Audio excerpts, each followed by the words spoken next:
السلام علیکم ورحمۃ اللہ وبرکاتہ۔ آج ہم لائے ہیں امام ابن عابدین شامی حنفی کو، اور ان کی یہ کتاب ہے، اور اس بات پر ہم ڈسکشن کریں گے جو کہ انڈر لائن ہے۔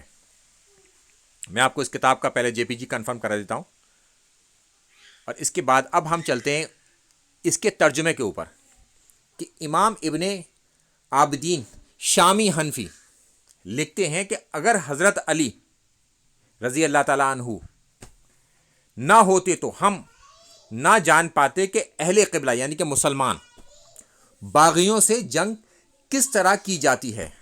حضرت علی اور آپ کے ساتھی اہل عدل تھے، یعنی کہ انصاف پر تھے، حق کے ساتھ تھے، جبکہ آپ کے تمام مخالفین باغی تھے۔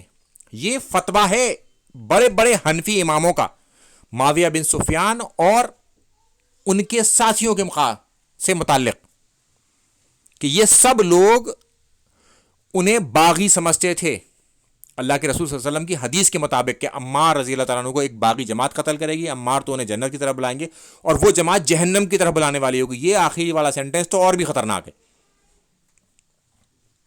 اور آج کے حنفی اپنے آپ کو ناسبی بنا بیٹھے ہیں کہ وہ نسب کرتے ہیں، اور یہ تمام پرانے حنفی امام ہیں جو کہ اس بات کے قائل تھے کہ حضرت علی حق پر تھے اور ان کے مخالفین باغی تھے،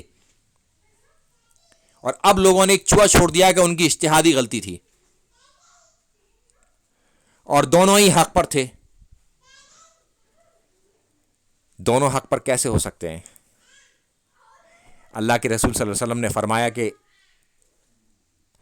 علی علیہ السلام، مولا علی علیہ السلام حق کے ساتھ ہوں گے، اور انہیں جنگ کرنی ہے مسلمانوں کے خلاف قرآن کی تفسیر کے لیے، اور علی اور قرآن ہرگز الگ نہیں ہوں گے حتیٰ کہ مجھ سے حوض کوثر پہ آ کے ملیں گے، اور ان سے جنگ کرنے والا بھی حق پر، اور قرآن بھی حق پر، قرآن کے ساتھ چلنے والا بھی حق پر، اور ان سے قرآن سے جنگ کرنے والا یا قرآن کے ساتھ رہنے والے سے جنگ کرنے والا بھی حق پر۔